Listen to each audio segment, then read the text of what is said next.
fais-nous grâce, maintenant que nous parlons de ta parole,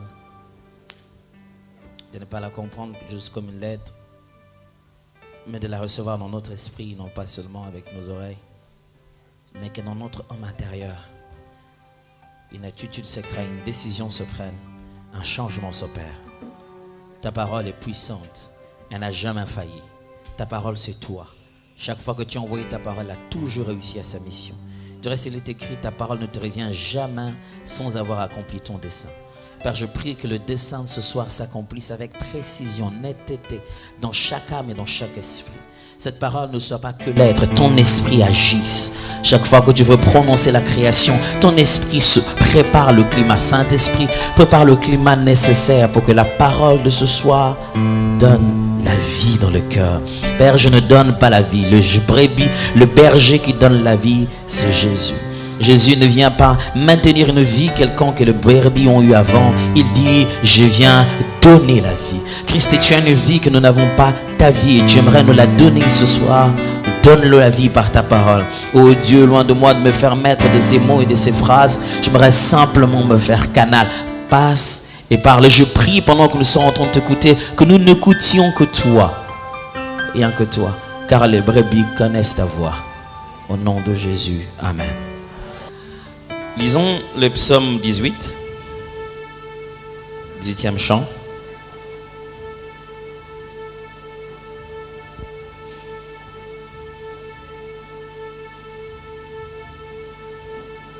Le psaume 18, je lis à partir du premier verset.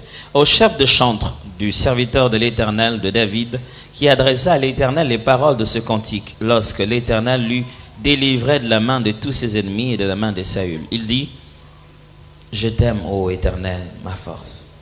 Éternel, mon rocher, ma forteresse, mon libérateur, mon Dieu, mon rocher où je trouve un abri, mon bouclier, la force qui me sauve, ma haute retraite. Je m'écrie, loué soit l'Éternel, et je suis délivré de mes ennemis. Je vais lire aussi un autre passage. C'est dans le livre de Éphésiens.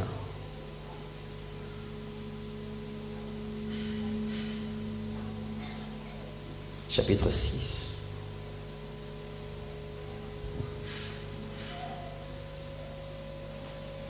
On va lire rapidement quelques passages.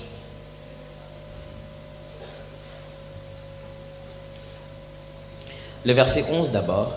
Revêtez-vous de toutes les armes de Dieu afin de pouvoir tenir ferme contre le ruse du diable. Car nous n'avons pas à lutter contre la chair et le sang, mais contre les dominations, contre les autorités, contre les princes de ce monde de ténèbres, contre les esprits méchants dans les lieux célestes. C'est pourquoi prenez toutes les armes de Dieu afin de pouvoir résister dans les mauvais jours et tenir ferme après avoir tout surmonté. Je vais lire le verset 17. Prenez aussi le casque du salut et l'épée de l'esprit qui est la parole de Dieu. Ce soir, avec le thème qui nous est donné, il s'agit de parler de la victoire dans la louange. Comment on peut être victorieux dans la louange. Comment vivre une vie de vainqueur à travers la louange. Alléluia. Excusez-moi, peut-être qu'ici on ne dit pas Alléluia et Amen, c'est une déformation professionnelle.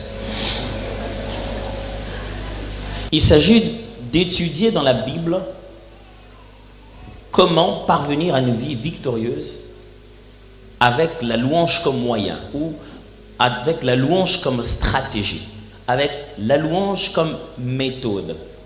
Parvenir à une vie de victoire par la louange. Il s'agit donc d'un côté d'une étude autour de la célébration de la personne de Dieu, louange et adoration, mais de l'autre côté une étude autour du combat spirituel et de l'adversité qu'on rencontre dans la vie et trouver un pont, ou bien de quelle manière les deux sujets se mettent ensemble, de quelle manière cela se marie-t-il.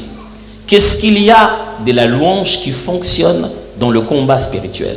Qu'est-ce qu'il y a dans le combat spirituel qui subit donc le fonctionnement de la louange? Est-ce que la louange peut être une arme puissante? Est-ce que la louange peut-être devenir défensive? Je vais dire plutôt offensive. Est-ce qu'on peut utiliser la louange contre l'adversaire? Est-ce qu'on peut utiliser la louange comme une clé qui nous fasse sortir dans un combat? Est-ce que l'on peut vivre une vie de vainqueur par la louange? C'est la question à laquelle on va essayer de répondre et essayer de placer donc le pont qui existe entre les deux. Mais avant cela, je vais commencer par placer des bases sans lesquelles notre étude risquerait d'être inutile et sans vie. La première base, est-ce que vous pouvez saluer votre voisin? Demandez-lui quel est son nom.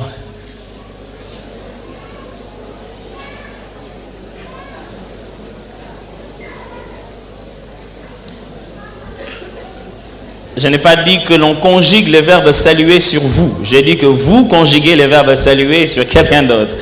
Chaque fois qu'on dit saluez-vous à l'église, il y a des gens qui sont là en attendant qu'on puisse les saluer.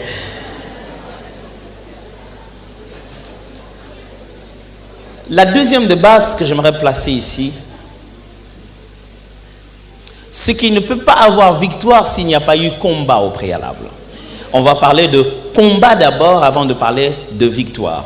Et on ne doit pas parler de combat s'il n'y a pas d'adversaire. On ne se bat pas contre soi-même, ça n'a pas de sens.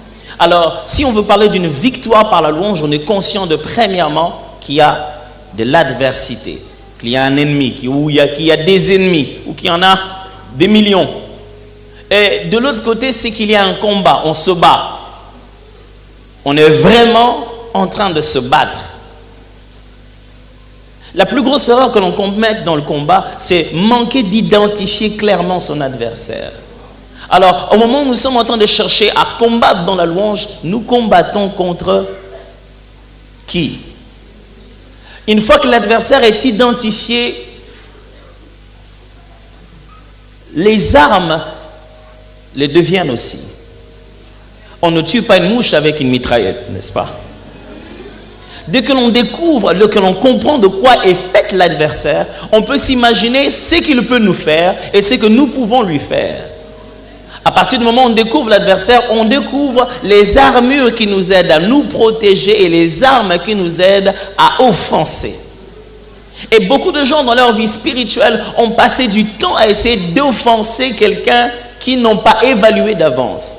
Un jour, chez moi au pays, on raconte l'histoire d'un homme qui est venu dans sa maison et puis bon, pendant qu'il dormait la nuit, le voleur est venu, il est entré et pendant qu'il cherchait comment voler et qu'il a fait quelques bruits et finalement, l'homme s'est réveillé avec une arme et le voleur s'est enfui dans le salon. Quand il est entré dans le salon, il ne savait pas quoi faire, il voulait bien se cacher et il a éteint la lumière et il s'est caché à côté de l'interrupteur. Donc la porte est là et le voleur il entre, il vient là à droite, il se cache à côté de l'interrupteur et il éteint. Le proprio, lorsqu'il entre avec son arme à la main, il va braquer cela à gauche et il crie « Sors, voleur, je te vois !» Les voleurs tout à droite, il a envie de rire. Ce monsieur, c'est même si moi je suis voleur, mais lui, comment il peut braquer dans l'autre sens et dire qu'il me voit? La plupart des chrétiens de nos jours sont des gens qui ont braqué toutes leurs prières dans un sens, en train de crier « Satan, sors !» pendant qu'il n'est pas. En train de crier « Satan, je te vois !» pendant qu'il n'est pas. En train de crier « Satan, je te menace !» pendant qu'il n'est pas. Et l'attitude du diable, tout bonnement cachée, il rit. Il y a une chose que le diable ne te facilitera pas à faire, c'est l'identifier. Si le diable voulait être identifié, il ne se déguiserait pas. Il n'utiliserait pas la ruse parce que la première faille du diable, c'est le fait qu'on puisse l'identifier. Reconnaître qui il est, c'est tout de suite savoir comment le chasser. Le diable fait toujours de son mieux afin que l'on ne reconnaisse pas qu'il s'agit de lui. Dès que la maladie est connue, la prescription est aussi connue. Il fera de tout son mieux pour qu'on ne sache pas que c'est lui qui est derrière. Et nous, qu'est-ce que nous faisons? Nous entrons dans un grand tas qui s'appelle ignorance et nous frappons partout. C'est disant pourvu que ça tienne. Et on est très étonné du fait qu'on combat, on combat encore et on ne vit pas dans la victoire. J'ai une bonne nouvelle pour vous. Nous n'essayons pas de combattre, nous sommes vainqueurs. Quand je parle de la victoire dans la louange, il ne s'agit pas d'un état que vous allez atteindre. Il s'agit d'une identité que vous allez préserver. Je ne parle pas de la victoire comme des challengers. Je parle de la victoire comme des tenants de la ceinture. Ceux qui ont la victoire et qui veulent la pérenniser. Je ne parle pas de la victoire comme si, quand on est en Christ, on doit se battre pour l'atteindre. Je parle de la victoire comme une réalité que Christ nous a octroyée par la foi, qu'il nous faut imposer partout où nous allons. Mais si on ne sait pas vraiment bien comprendre l'adversaire, vous voyez, tout cela, c'est peine perdue. On a passé son temps. Et voilà, c'est ce que nous faisons. Nous utilisons le nom de Jésus pour chasser ce qui est totalement humain. Nous chassons au nom de Jésus. Vous savez, le diable, on le chasse au nom de Jésus. Dieu, il est Dieu. Mais l'homme est le pire entre les deux. L'homme peut feindre d'être Dieu et d'être le diable. Un jour, j'ai eu un cas au bureau. Quelqu'un était venu pendant qu'on était en train de... Je voulais prier pour elle et puis tout ça. Au moment où je voulais prier pour elle, le Seigneur m'a dit, t'en fais pas, elle n'a pas un problème spirituel, des démons ou quoi que ce soit. Mais comment lui faire comprendre ça? Elle était convaincue qu'elle avait un démon. Elle s'est même amenée ce jour-là avec un pagne, prévoyant qu'elle allait tomber. Donc, à l'époque, j'avais un bureau très exigu que l'on partageait à tour de rôle avec notre pasteur, le pasteur Roland Dalleux. Alors, donc, je commençais à prier avec elle, au nom de Jésus, elle était assise de l'autre côté. Et j'ai dit, Seigneur, comment je saurais que ce que tu me dis est vrai? Et elle a dit, ok, vas-y de l'autre côté, pousse la chaise qui est à côté d'elle, tu vas voir comment elle va tomber par elle-même. Ok, elle était assise là et il y avait une autre chaise. Donc, la seule chose qui l'empêchait de tomber, c'était la chaise, elle allait se cogner. Parce qu'elle était venue avec un but de tomber. Et la chaise, elle ne pouvait pas mettre la chaise de côté, elle-même est tombée. Alors du coup, je suis venu, pendant que je priais, j'ai pris la chaise. Dès que j'ai mis la chaise de côté, c'est comme si j'avais dit, à vos marques, prêts, plongez. Waouh! Et son soi-disant démon commençait à me raconter tout ce que je savais déjà, du genre, je ne veux pas qu'elle rentre chez elle, sinon je vais la tuer. En fait, je savais qu'elle aussi, elle ne voulait pas rentrer chez elle. À partir de ce moment, c'est fini. Les histoires de nom de Jésus, c'est terminé. Je la réveille, je dis, ma soeur, lève-toi. Ça va? Ok, assieds-toi, on va parler. Tu sais que tu n'as pas de démons, n'est-ce pas? Oh oui. Et tu sais que tu as juste besoin de... Tu en as marre de rester chez toi, n'est-ce pas? Oh oui. Nous passons beaucoup de temps à avoir honte de l'homme en lui prenant pour un démon. Vous savez, il n'y a rien que le diable se réjouisse comme vous voir en train de frapper dans la mauvaise direction. Il sait que vous perdez votre temps. Il sait que vous ne faites rien. Et beaucoup de chrétiens font beaucoup d'efforts pour peu de résultats. La troisième de base que je dois placer avant que je ne me mette sur ce texte, c'est que la victoire dans le combat n'est pas une histoire de force, mais une histoire de stratégie. La victoire dans le combat n'est pas une histoire de force, une histoire d'armement. Combien lourdes sont nos armes et puissantes elles sont, mais plutôt quelle stratégie l'on utilise. On vous donnera aujourd'hui une hache et on vous enverrait dans un buisson pour essayer d'abattre quelques arbres. Vous prendrez beaucoup de temps pour faire ça. Mais quelqu'un qui est habitué au bois, quelqu'un qui ne fait que ça dans la vie, il sait comment frapper. Même si vous avez l'arme, mais vous n'avez pas la stratégie, vous n'arrivez pas au résultat. Toutes les grandes guerres qui se sont gagnées dans la vie n'ont jamais été remportées par les plus forts, mais par le plus stratégique. Parce que la stratégie peut vous permettre de gagner avec les armes de votre adversaire même. C'est dans la stratégie que se trouve la victoire. Paul, dans Éphésiens est l'une des lettres que Paul écrit sans recevoir une lettre avant. Certaines des lettres que Paul écrit, en fait, il reçoit des lettres avant, on lui pose des questions, il écrit aussi une lettre. Éphésiens est ce qu'on appelle épître. C'est Paul qui écrit en faveur de toute l'église qui est Éphèse. C'est lui qui prend l'initiative d'écrire. Ce n'est pas une lettre de Paul aux Éphésiens, mais c'est l'épître de Paul aux Éphésiens. C'est lui qui prend l'initiative non pas d'écrire à un individu, mais à toute l'église. Et Paul se met à leur dire des choses totalement positives, des choses très spirituelles. Vous ne le voyez pas en train de réprimander là-dedans. Il leur donne des orientations, il leur donne des stratégies. Il leur parle comme des chrétiens qui doivent grandir. Et là, il est au dernier chapitre. Il veut clôturer. Si vous regardez le dernier chapitre, vous voyez, certaines fois, il y a des versets qui n'ont qu'une petite phrase comme ça. On sent que le monsieur veut conclure et il veut se rassurer que j'ai tout dit. Et dans le dernier chapitre, il commence à parler de ce qu'on appelle le combat spirituel. Et là, il leur donne des stratégies. Il leur dit, qu'est-ce qui doit être fait? Avant de rentrer dans cela, parlons de David, qui attendait la couronne, qui attendait la royauté, mais qui se battait encore avec Saül, son beau-père. Comment ne l'a-t-il pas poursuivi dans tout le sens? On vient lui dire, voilà, Saül est mort, ainsi de suite. C'est fini, ceux qui te faisaient la guerre ne sont plus. David s'est mis à chanter. A dit, Éternel, je t'aime. Tu es mon bouclier, ma force, ma haute retraite. Et puis, il nous révèle un grand secret dans le verset 4. Il dit, je m'écrie, loué soit l'Éternel, je suis délivré de mes adversaires. Dans ce passage, c'est si clair la relation qu'il établit entre, d'un côté, louer l'Éternel, et de l'autre, ce que cela a comme impact sur nos adversaires. Mais vous ne pourrez pas parler de l'impact d'une chose que vous ne connaissez pas. Ok? Beaucoup de fois, nous voulons comprendre l'impact de la louange, l'impact de l'adoration. Du reste, cette étude consiste à vous démontrer la puissance même de la louange, n'est-ce pas? Mais comment découvrir la puissance de la louange si nous ne connaissons pas qu'est-ce que c'est que la louange? Est-ce que vous savez ce qu'on appelle bombardon? Vous connaissez ce que c'est? Quelqu'un a une idée? Bombardon, c'est quoi? Et si je vous dis, je vais vous parler de l'impact du bombardon, vous pensez à quoi? Bombe, un truc pareil. Hein? C'est-à-dire que quand vous n'avez pas défini la chose, vous ne pouvez même pas en connaître l'impact. Quand vous n'avez pas compris l'utilité de la chose, vous allez certainement abusivement utiliser cela. Et lorsqu'on regarde à l'église, on utilise abusivement la louange ou de travers.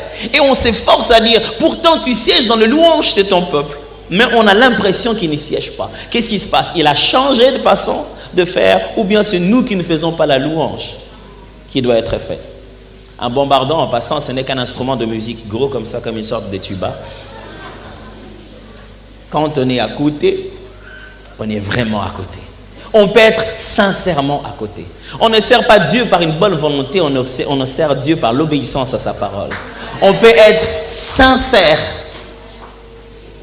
pur dans son cœur, sincère, désireux de vouloir toucher l'arche, mais on en meurt. Parce qu'on ne sert pas Dieu par une simple bonne volonté, une motivation sincère. On sert Dieu par l'obéissance à sa parole.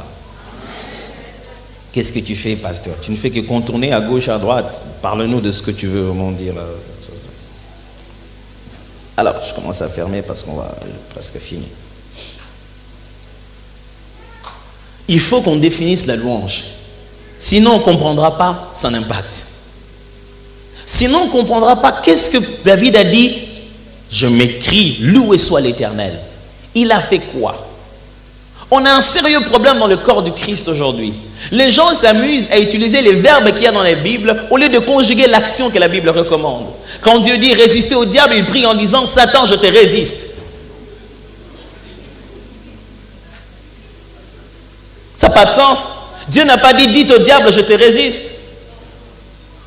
On ne sait pas conjuguer le verbe résister. À la place, on reprend le verbe résister. Satan, je te résiste. Résister, tu fais quoi exactement en matière de résister? On a un sérieux problème où les gens ne comprennent pas le contenu de notre terminologie ecclésiastique. On a tellement de termes. Vous entrez quelque part, oh bien-aimé, nous allons louer Dieu, nous allons élever notre esprit, nous allons pénétrer dans sa présence et répandre nos cœurs dans le méandre de sa sainteté. Et nous allons... en pratique, c'est quoi?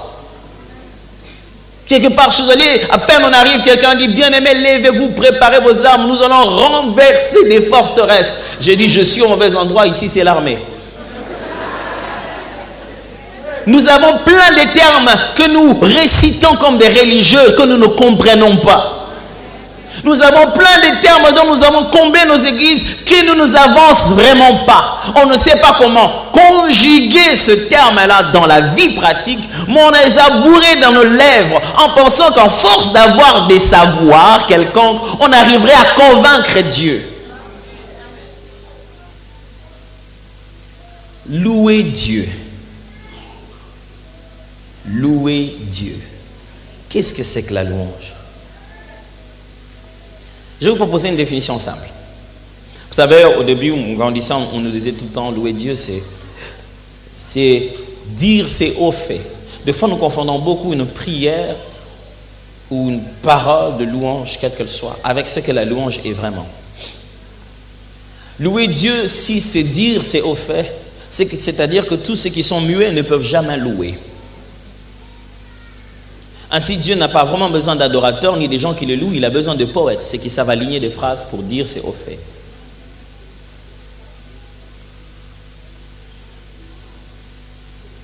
Louer n'a encore rien à voir avec le contenu de tes chants, ni la façon de former ces chants-là. Pour que je parle des mots en hébreu, j'ai toujours l'autorisation de ma femme, et aujourd'hui elle ne m'a pas autorisé cela. Elle est un peu fatiguée, donc elle va venir demain. Donc je ne vais pas utiliser des mots en hébreu. Elle dit que j'en utilise trop, donc désormais c'est elle qui donne les autorisations de combien de mots j'ai en limite. Aujourd'hui je n'ai aucune autorisation et donc je respecte. Mais le mot que j'allais citer veut dire, c'est l'un des plus vieux mots qui veut dire louer. Mais ce mot-là, littéralement, est tiré de la pensée où un homme contemple une jeune femme en train de passer et cette femme est si belle qu'il crie « Waouh !» C'est un cri d'admiration devant une belle femme. C'est-à-dire, c'est une expression extérieure d'un sentiment provoqué par quelqu'un qui en est digne. La louange n'est jamais une pensée. Combien de gens n'avons-nous pas dans nos églises qui, quand on veut louer, ils disent, qu'on dit on va louer le Seigneur et il dit non, maman, je veux louer le Seigneur à ma manière. On ne loue pas Dieu à sa manière, on loue Dieu à la manière de Dieu. Vous ne pouvez jamais accéder à une royauté et imposer votre protocole. On n'approche pas le roi à sa manière. Le roi a prévu la manière dont on doit l'approcher. Et la célébration de Dieu est l'un des domaines pour lesquels Dieu a pris soin dès l'Ancien Testament en enseignant le protocole, la manière dont nous devons l'approcher en cela. La louange ne consiste pas à des simples pensées. On peut contempler Dieu de cette manière, mais la louange est une expression, c'est l'extériorisation. Je dis, nous exprimer dans ce corps-ci d'une manière ou d'une autre un sentiment en notre intérieur qui est provoqué par une œuvre que Dieu a faite. Le verbe faire doit se conjuguer à 3 temps. A fait et fera. Parce que la louange peut puiser dans la mémoire, dans l'expérience et dans la promesse. La louange prise dans la mémoire lorsque David dit « Mon âme loue l'Éternel et n'oublie aucun de ses hauts faits. » Lorsqu'on loue Dieu, il y a un effort un peu rationnel. On veut penser, on revient à se souvenir à ce que Dieu a fait. L'ingratitude n'est pas l'attitude de quelqu'un qui aime louer Dieu. Et combien de gens ingrats ne viennent-ils pas à l'église? Seigneur, tu n'as pas encore fait, je veux te voir. Dieu ne fait pas. J'allais dire ça, Ngala. Heureusement, je vais pas. Si c'est par autorisation de tout le monde, je vais le dire. J'allais dire ceci. Nzamba salate poko tie tuma. Beaucoup de gens à l'église viennent et pensent qu'à force de douter de Dieu, alors il montrera qu'il est fort. Dieu ne réagit pas au doute, il réagit à la foi. C'est à force de lui dire, je crois en toi, qu'il se manifeste du milieu de l'invisible et commence à agir au milieu des hommes. La gratitude, cette attitude de s'approcher devant Dieu en étant conscient qu'il l'a déjà fait. Les chrétiens de nos jours ressemblent à des vaches maigres qui ont consommé des vaches grasses et qui n'ont pas changé du tout. Quand vous le regardez, vous avez l'impression qu'ils n'ont jamais été bénis, jamais été touchés. Non, ils ont été bénis et ils sont ingrats, ils sont restés les mêmes personnes. Louer Dieu, ce n'est pas d'après ton tempérament. Frères et sœurs, si Dieu te demande une chose que tu ne peux pas, ce n'est pas mon Dieu. Dieu nous demande des choses qu'il nous a déjà données. Il ne viendra jamais te demander de sacrifier un Isaac auquel il n'a pas pourvu lui-même. Quand Dieu te fait une demande, c'est qu'il t'a équipé pour répondre à cette demande. Ne va pas dire à Dieu, Dieu, moi je suis du genre calme. Dieu, moi je penserai seulement à toi. Non, lorsqu'on loue Dieu, la Bible parle d'exprimer extérieurement. Les psaumes, on a plein de psaumes là-dedans. Je publierai les merveilles de l'Éternel. Je pousserai des cris de joie. J'acclamerai devant l'Éternel. Lorsque l'on loue Dieu, on extériorise avec son corps un sentiment qui est au-dedans de nous. Un jour, j'étais dans l'une de nos provinces chez nous. À peine qu'on descendait, ma femme et moi, et puis on descendait quelque part, il y avait un monsieur là, un badaud là. Dès qu'il nous avait dit, il parlait en swahili, il dit, mais ceux-là, ils ne sont pas ceux qui chantent avec Alain Molo. Quand on est entré dans la boutique en sortant, il a crié, oh mon vieux! Et en lingala, il disait, je prie toujours Dieu, mais que tu deviennes même président s'il le faut. Même les flatteurs savent parler. Mais les chrétiens ne savent pas exprimer ce qu'il y a au-dedans d'eux. Je me demande, est-ce qu'ils ne savent pas exprimer ou ils n'ont rien? Non, ils ont quelque chose. Dieu s'arrange de sorte qu'aucun humain, aucun être sur la terre manque de raisons de le louer. Chaque matin, la Bible dit, il renouvelle ses bontés. Si les raisons d'hier n'ont pas été suffisantes, celles d'aujourd'hui finiront par te convaincre. Louer Dieu, c'est commencer à exprimer ce que ces gestes ont fait dans nos vies. Non seulement ce qu'il a fait dans le passé, l'univers en est rempli. Notre mémoire en est remplie. Mais ce qu'il fait maintenant, quand je parle de ce qu'il fait maintenant, je ne dis pas des choses qui vous plaisent. Je dis même celles qui ne vous plaisent pas. Parce que tu peux pleurer longtemps pour te réjouir à l'éternité, que de te réjouir maintenant pour pleurer tout le reste de ta vie. Des fois, Dieu prend des voies et des chemins qui ne nous plaisent pas vraiment. Mais j'aimerais vous dire et vous rassurer que c'est pour notre bonheur. Il dit, je connais les plans que j'ai formés pour toi. Et nous venons à l'église comme des ingrats qui sont scotchés sur les 1000 € qu'ils attendent et qui ne savent pas apprécier le souffle de vie qu'ils ont. Et on essaie de dire à Dieu, Dieu, je ne suis pas suffisamment convaincu. Je ne pense pas que tu sois digne. Ok, peut-être que tu as raison. Ces choses dont Dieu est digne dépassent même celles que nous lui donnons. Il est au-delà de la dignité que nous donnons de lui. Vous savez, quand quelqu'un a atteint des critères, on dit qu'il est bon. Quand il nous a étonnés, on dit qu'il est excellent. Mais des fois, on donne des mentions comme au-delà des critères. C'est-à-dire, cette personne-là, malgré ce qu'on a prévu, on s'est dit, bon, on veut avoir un pasteur qui est ABCD. Mais quand on le rencontre, il a beaucoup plus de qualités qu'on a attendu. Tout ce que nous disons de Dieu, il est toujours au-delà de tout ce que nous essayons de décrire de lui.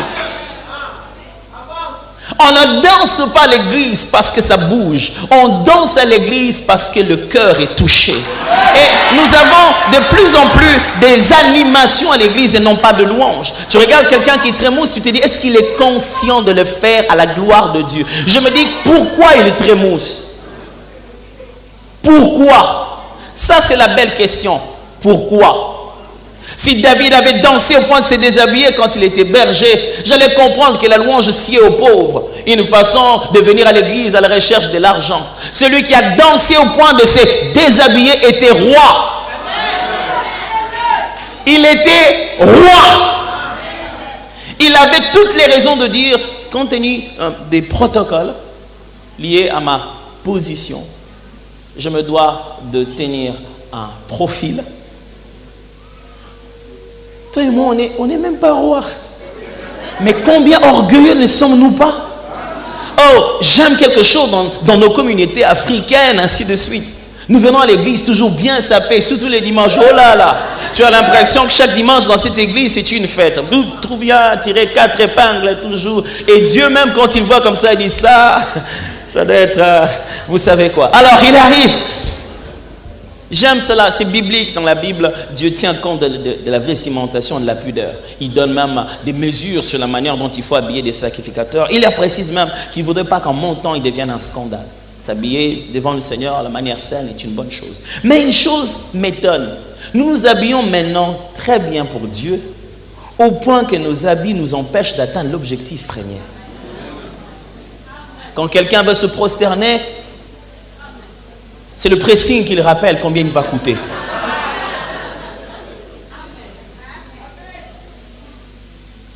Quand quelqu'un veut lever les mains, c'est le shirt qu'il a porté qui lui rappelle qu'il ne doit pas le faire. Vous savez pourquoi? Parce que les gens viennent à l'église et ils ne sont pas chargés de louanges.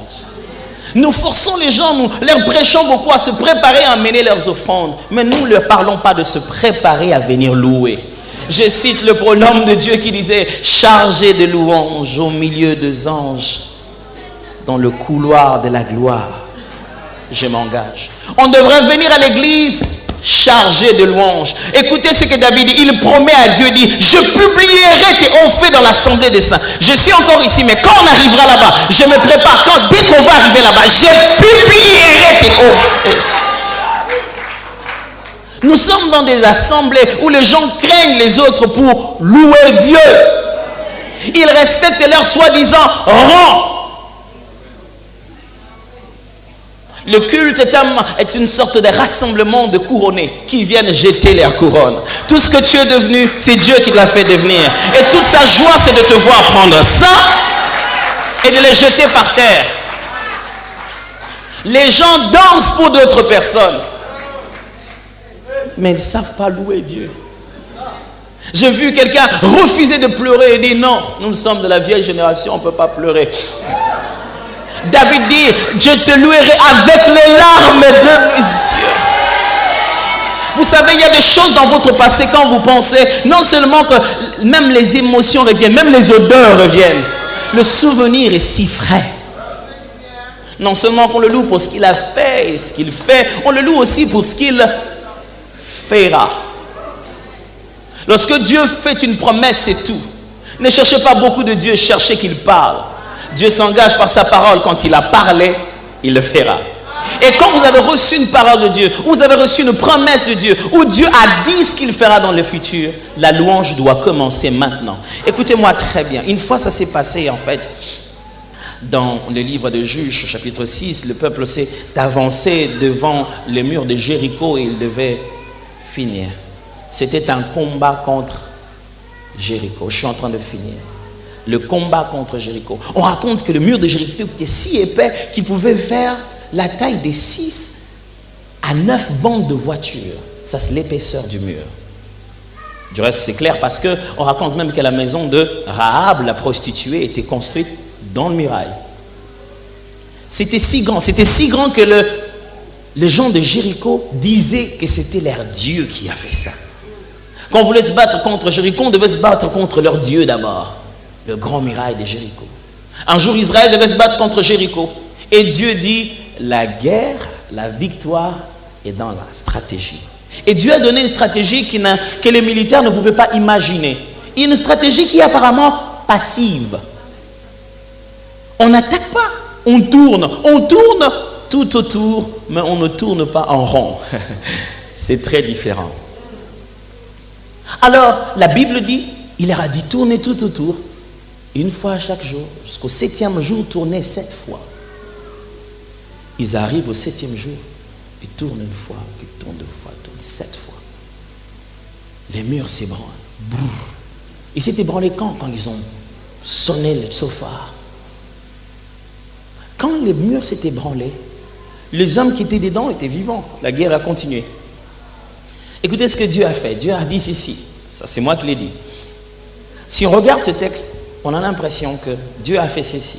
Ok, on va séparer la guerre. La guerre des hommes avec les hommes. La guerre de Dieu avec les dieux. Alors, ne touchez pas au mur de Jéricho. Parce que c'est une guerre des dieux. Moi, l'Éternel, j'écraserai d'abord le Dieu de Jéricho. Et puis vous, l'armée d'Israël, vous écraserez l'armée de Jéricho. Mais comment ça a eu lieu? Frère, quand vous louez Dieu, quand vous lui dites de quoi il est capable, vous réveillez le souvenir de ce qu'il est. Pas comme juste une pensée, mais pour qu'il confirme que ce que vous dites de lui est réellement vrai. En louant Dieu, on lui dit, tu es le roi. Il dit, dis-moi, qu'est-ce qui essaie de régner chez toi? Je lui montrerai que je suis le roi qui règne. Chaque fois qu'on loue Dieu, c'est préparer le roi à s'exprimer. Le roi se fait précéder des éloges. Lorsqu'on le loue, on dit, mon roi va s'élever bientôt. Écoutez maintenant l'histoire. C'est que on ne loue pas parce que les murs est tombé. On loue pour que le mur tombe. C'est là maintenant qu'on commence à louer anticipativement. Ce n'est pas parce que c'est fait que l'on sonne de la trompette. On sonne la trompette pour que ça se fasse. Dans la vie, on doit apprendre, même quand on est malade, à louer Jéhovah Rapha. Ce n'est pas parce qu'il a guéri que je loue. Mais je loue pour qu'il guérisse. Et dans la Bible, il est très important d'apprendre à dire les attributs de Dieu afin qu'il se manifeste de la manière dont vous êtes en train de le dire. Alors où est le problème? Le problème, c'est ce que Paul est en train de dire. Il dit, quand on se prépare à se battre, il cite des armes. Il n'en cite qu'une seule qui est offensive. Toutes les autres armes sont défensives. C'est pour se protéger.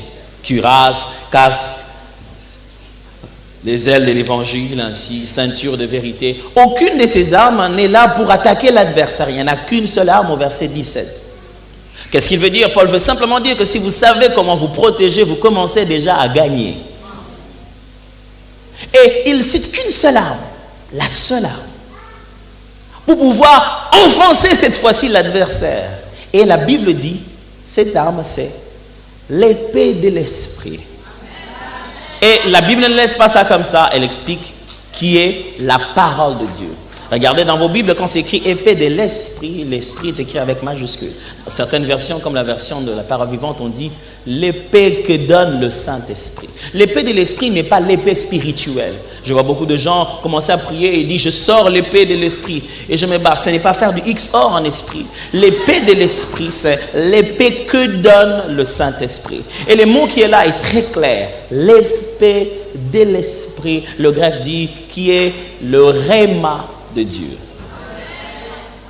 Ce n'est pas la Bible. Ça c'est l'iPad, c'est pas la Bible, c'est dedans. C'est pas la Bible que tu tiens à la main que tu vas attaquer avec le diable. Souvenez-vous que quand la Bible parle d'écriture, elle ne parle pas d'elle-même, parce que la Bible n'existait pas. Le texte qui est là veut dire ce qui nous rend capables de foncer le diable, c'est la parole inspirée que Dieu nous donne comme stratégie pour le repousser. Tu ne repousses, écoutez bien, Jésus est en train de se battre contre le diable dans le désert, dans Matthieu chapitre 4. Le diable lui dit, prends ces pains, prends cette pierre, transforme-la en pain. Jésus ne cite qu'un seul passage, partie B. Deutéronome chapitre 8, verset 3, partie B. Il est écrit, l'homme ne vivra pas de pain seulement. Il y avait la Pentateuque, il y avait la loi et les prophètes. Il y avait tellement de versets que Jésus aurait pu bien utiliser pour repousser le diable. Pourquoi Deutéronome 8.3.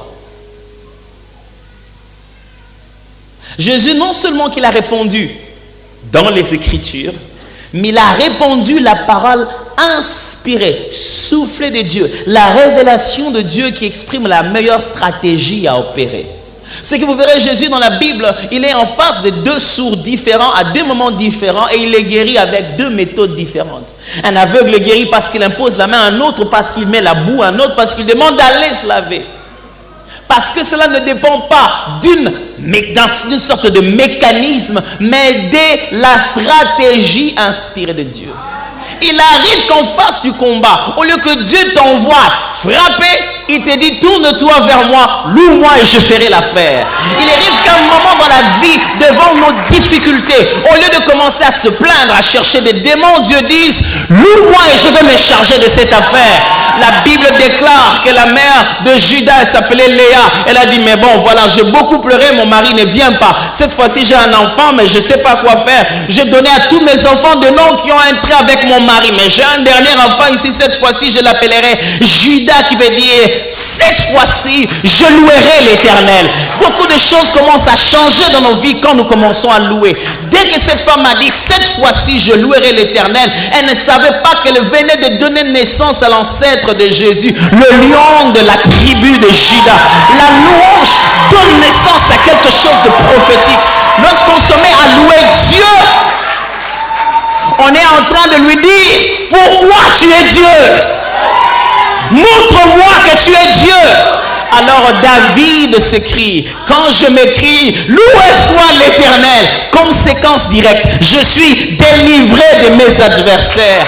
C'est une conséquence. Il y a un moment où ce n'est pas les démons qu'il faut attaquer, c'est ton Dieu qu'il faut réveiller.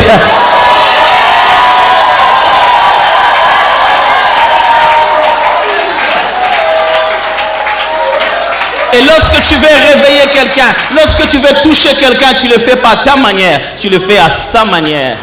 Et le Dieu de la Bible aime qu'on le loue. Il aime qu'on soit conscient qu'on est en face de lui. Il aime qu'on le ressemble, qu'on vive la vie de la nature qu'il a. Il aime que quand on vient dans sa maison, on l'exalte. Il aime qu'on mène une vie personnelle d'intimité avec lui. Il aime qu'on s'éloigne du péché et qu'on aime sa parole. Quand tu commences à le faire comme lui le veut, à partir de ce moment, la Bible dit ceci. C'est lui qui... La Bible dit clairement ceci dans le livre de Psaumes.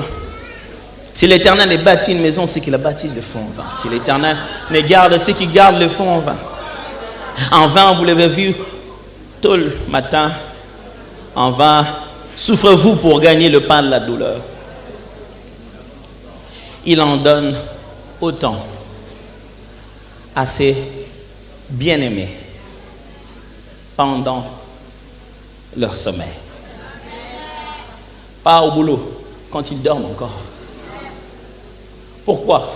Parce que ce sont ses bien-aimés. Il y a loué Dieu comme toute autre créature qui a le souffle. Vous savez, même celui qui veut vous empoisonner peut vous dire merci. Même celui qui ne vous aime pas peut vous sourire à la gare parce que vous allez vous asseoir à côté. Même celui qui s'est vêtu d'une bombe peut vous sourire dans un avion avant qu'il explose. Et dire merci quand vous lui avez donné quelque chose. C'est la Bible qui dit que le riche a beaucoup d'amis. Juste là, comme ça. Pas de vrais amis. Dieu sait que dans nos églises, nous avons plein de gens qui cherchent le pain et le poisson. C'est qu'ils disent, Dieu, tu es puissant. Parce qu'il veut dire, Dieu, j'ai faim. Mais quand on devient un enfant de Dieu, on dépasse ça. On a compris la valeur de la nouvelle naissance. On ne loue pas que parce qu'on a à manger, à boire, c'est une bonne chose. On loue parce qu'on est sauvé de la mort et du péché. On loue parce qu'il nous a donné des garanties de l'éternité. On loue parce qu'il nous a donné la domination dans les sphères spirituelles. Frère, écoutez-moi très bien. Quand vous dites au nom de Jésus, ce n'est pas comme si dans une réunion démoniaque, les esprits mauvais se mettent à fuir selon l'ordre de grandeur croissante et d'autorité. Et le petit démon partait et le diable sortira derrière avec une longue traîne. Non. Quand vous dites au nom de Jésus, la plus grande honte de Satan, c'est que les chefs, qui est les chefs de tout le monde, se met à fuir d'une manière catastrophique. Ça, on ne l'a pas eu par effort. Au nom de Jésus de Nazareth. Et quand je m'approche devant Dieu, je dis, Père, je te rends grâce de ce que tu as fait de moi a dépassé mon sang, a dépassé ma nationalité, ma couleur. Je ne vis pas parce que je suis noir, congolais, je vis parce que je suis enfant de Dieu. Voici la nouvelle identité qui m'amènera partout. C'est celle que j'ai reçue en Christ. Et quand je loue Dieu, ça n'a rien à voir avec manger. C'est une autre forme de relation. C'est une relation liée par la nature. C'est la nature qui répond à la nature. Avant de prier ce soir, permettez-moi de vous raconter cette anecdote. Un jour, un chat est allé voir un lion. Dès qu'il arrive, il commence à parler au lion. Il dit, oh lion, toi mon père. Oh lion, je t'aime. Lion puissant, guerrier, fort dans le combat. Et le lion le regarde et dit, t'es sûr? Il dit oui. Il n'y en a pas un autre comme toi. Les lions, regardez, bon, un check-up rapide. 4 pattes, ok. Queue, ok. La peau, non. Il dit, est-ce que tu peux faire un truc? Il a fait, wouh, ah, papa. Même toi-même, tu ne peux pas entendre ce que tu dis. Il a dit, mais pourtant, tu es mon père. Et puis, quelques minutes après, le lionceau arrive. Quand il entre, quand il avance, les autres animaux se mettent à l'écart et le lionceau arrive. Quand il arrive à droit auprès du lion, il va s'engloutir dans sa poitrine et il crie, j'ai faim, papa, j'ai faim. Alors le lion dit au chien, tu vois, à force de dire, père, père, lion, tu es mon père, que le chien deviendra lion. Mais même si le lionceau ne le dit pas, sa nature répond.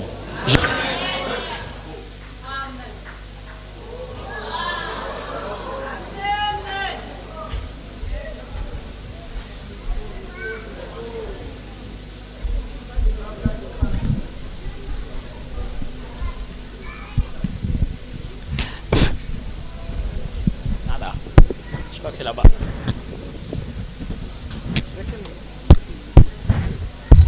Merci. Je crois que même celui-ci fonctionne encore. Ah, non, pas du tout. J'ai dit, c'est-à-dire que même si le lionceau ne le dit pas, il est. Il n'a pas besoin de dire qu'il est. Même quand on ne le dit pas, il est. Vous savez, vous pouvez placer quelqu'un dans un garage pendant des années. Il ne deviendra jamais une voiture. Je cite l'adorateur qui disait ceci. Et si les mots me manquent, mon cœur ne peut se taire.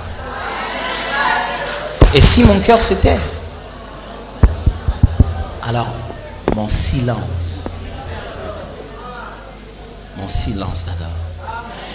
Frère, je ne veux pas que vous puissiez devenir des exhibitionnistes. J'aimerais vous dire que toute notre louange émane de la nature d'abord. Avant de commencer à contempler toutes les bonnes choses qu'il a fait, il faut de commencer par développer une relation. Combien de gens ne font-ils pas des prières des chiens à l'église qui essaient de dire au lion qu'il est leur père? Et les lions ont dit, je ne suis pas intimidé par les paroles. Il faut être lionceau. Et même quand tu ne l'as pas dit, ça suffit. Combien d'entre nous veulent plutôt être chiens, mais avoir de belles paroles pour le lion? Les belles paroles pour le lion, ça ne suffit pas. Même sans paroles, le lion est honoré quand on a sa nature. Combien de fois crions-nous christianisme, christianisme? Combien de fois avons-nous un christianisme d'un chef lion et des suiveurs chiens? Quelle est cette armée? Quelle est cette armée de ceux qui sautent et dansent? Mais dehors, ils font ce qui ne leur ressemble pas du tout. Qui ont besoin de paroles pour essayer de convaincre au lieu d'être. Baissons nos têtes dans la prière.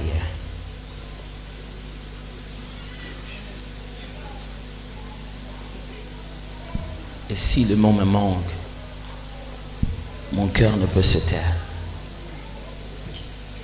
Si mon cœur se tait, alors mon silence t'adore. Louer, ce n'est pas contenir. Louer, c'est exprimer. Louer, c'est exprimer à cause de ce qu'il a fait,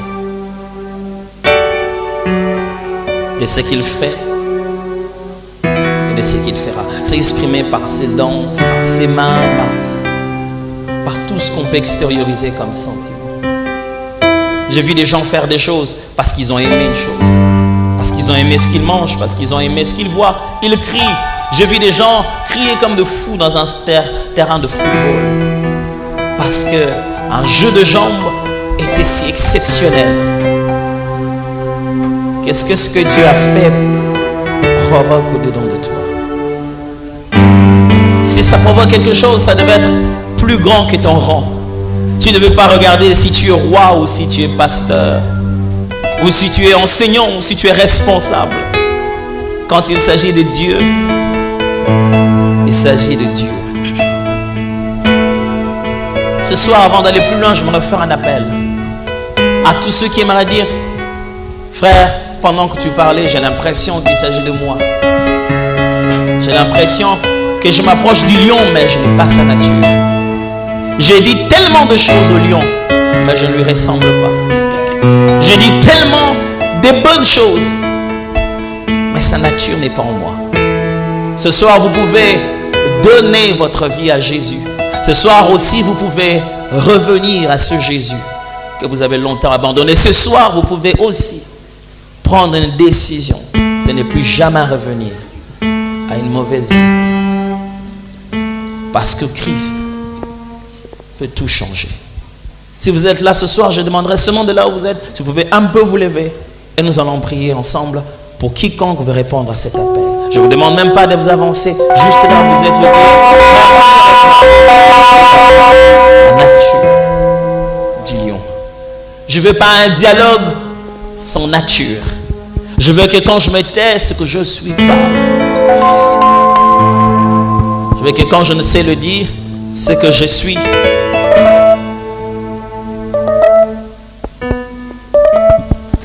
Parle déjà au fond.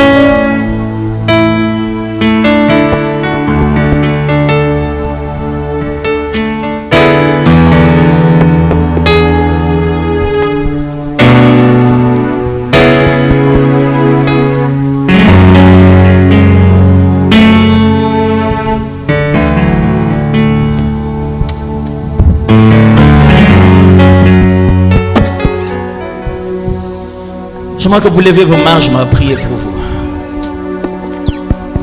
Alléluia. Yes. Père, regarde ces bien-aimés ce soir. Des vainqueurs qui n'ont pas compris leur nature. Des lions qui ne s'étaient pas rendus compte qu'il fallait être et non pas discourir. Ce soir, certainement, l'un ou l'autre se reproche de quelque chose qui l'empêche de devenir comme toi. Si je prie, c'est pour que ta grâce, celle qui est révélée à la croix, le sang qui n'est pas venu couvrir nos fautes, mais les effacer, que tu aies pitié d'eux. Si je prie, c'est aussi pour que un renouvellement, un réveil total ait lieu dans leur homme intérieur. Une décision de changer. Une décision de changer. Certains ont décidé ce soir de donner intégralement leur vie à Jésus. Je prie, Père, qu'il en soit ainsi. Aide-les à donner leur cœur à toi, leur vie à toi. Reçois-le comme une offrande, Père. Deviens leur maître et leur sauveur, Christ. Règne dans leur vie. Qu'ils ne prennent pas des décisions d'après leur désir, mais d'après ta volonté pour eux. Car c'est que toi tu veux. C'est la meilleure des choses pour eux. Ce soir, je vais chanter un dernier chant et ce n'est pas vraiment dans le but ni de nous faire danser, ni de nous faire aimer, mais de nous faire arrêter un moment sur ces paroles. Comme l'a dit le psalmiste, mon âme loue l'Éternel, n'oublie aucun de ses offres. Nous allons nous souvenir, comme la chanson le dit. Nous allons ramener des souvenirs de Dieu, d'où nous sommes venus jusque là où nous sommes. Et sans que je n'aie à insister là-dessus, chacun de nous va se mettre à le louer, l'adorer et l'exalter.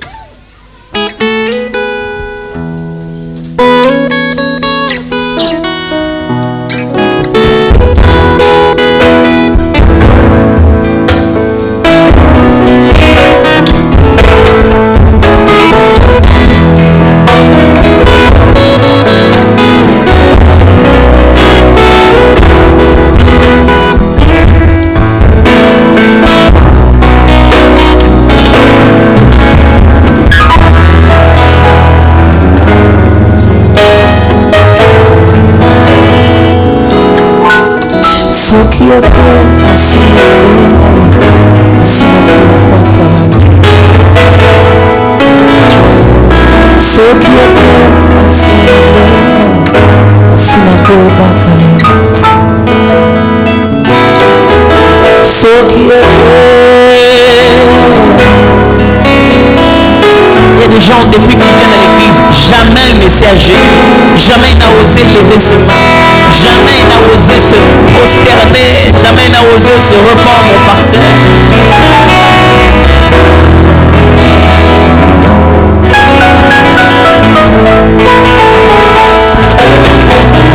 Batsana Kristo, balenya na kapona, kasi wewe yanzele grâce. Héritier du malheur par le sang, avec l'état bénissant. Kasi mokonzi monene alimiko.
Soki ote kasi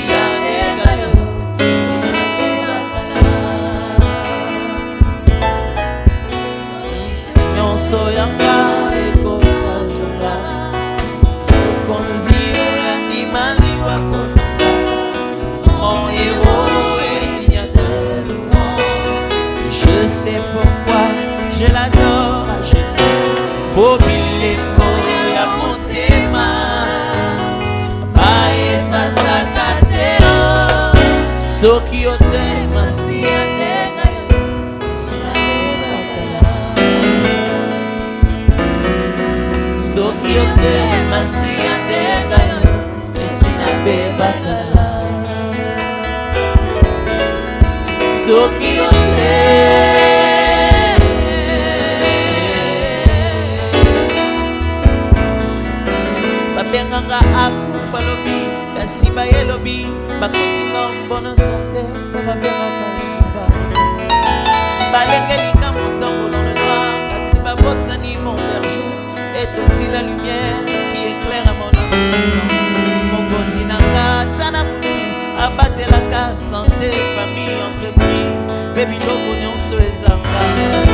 Soki ote kasi sinabebaka.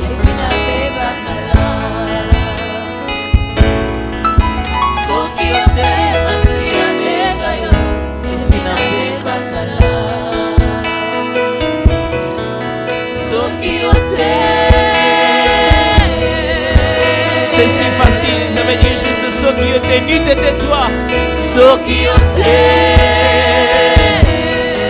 Si quelqu'un est conscient que c'est qu'il est, c'est Dieu qui l'a fait, qu'il le crie plus fort.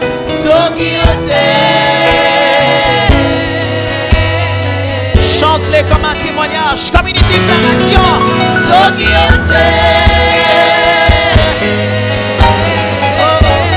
Chantez comme une reconnaissance qui nous marque.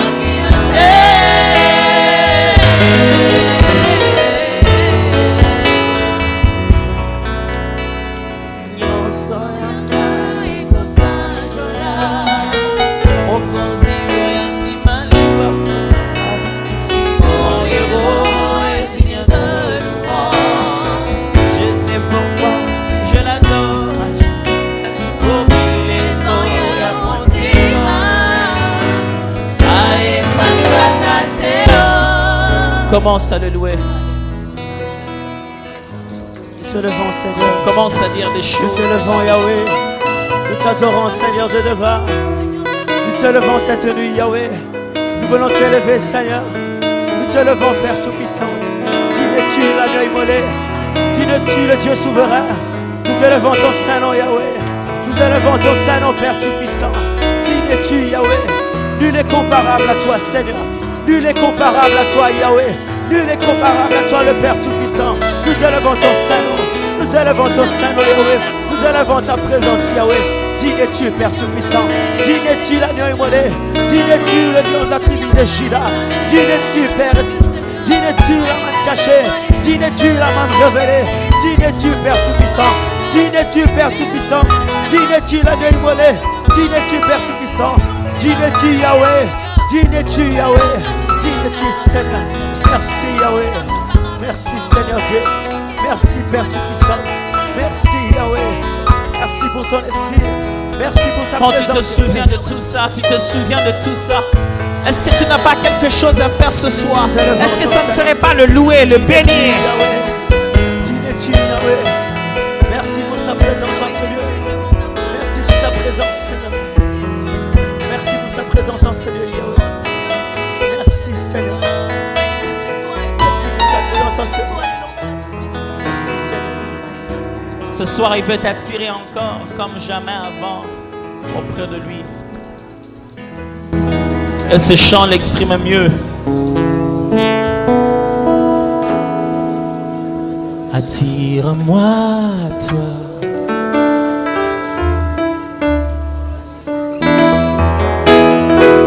Ne me laisse pas.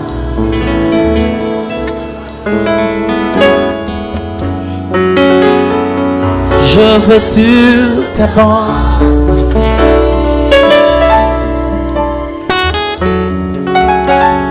Restaurer notre âme. Chante-les comme une prière. Tu es mon désir. Tu es mon désir.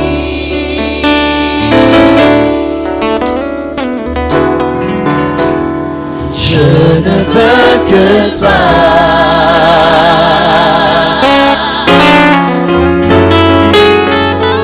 Rien ne peut te remplacer.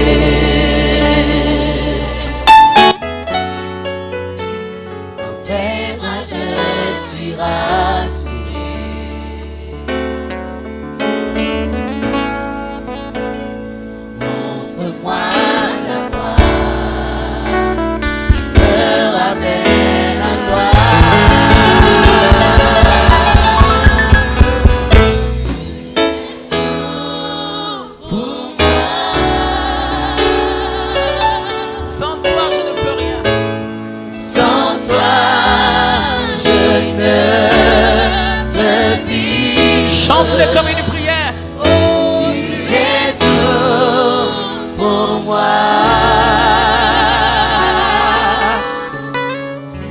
Garde-moi près de toi. Tu es tout pour moi. Sans toi, Seigneur. Sans toi.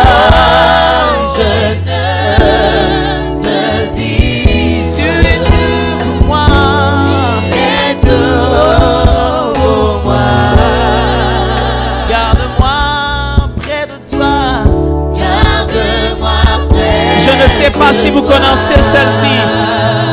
Saint, ô éternel,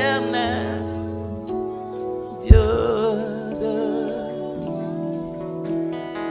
digne de louange, honneur et gloire à l'agneau de Dieu. Assis sur le trône, honneur, il règne à jamais. Père, nous sommes venus ce soir devant toi pour apprendre ce que toi tu as à nous faire apprendre. Nous ne sommes pas venus ce soir comme nous asseyons devant un homme qui en avait plus de connaissances à donner. Mais nous sommes venus languissant après toi, désireux de t'entendre pour le changement et la transformation de notre destinée. Tu sais quoi s'aimer en nous pour que nous germions différemment. Et ta parole est la sémence, infaillible sémence, qui bouleverse la vie des gens. Je prie ce soir que ce qui est entré dans leur cœur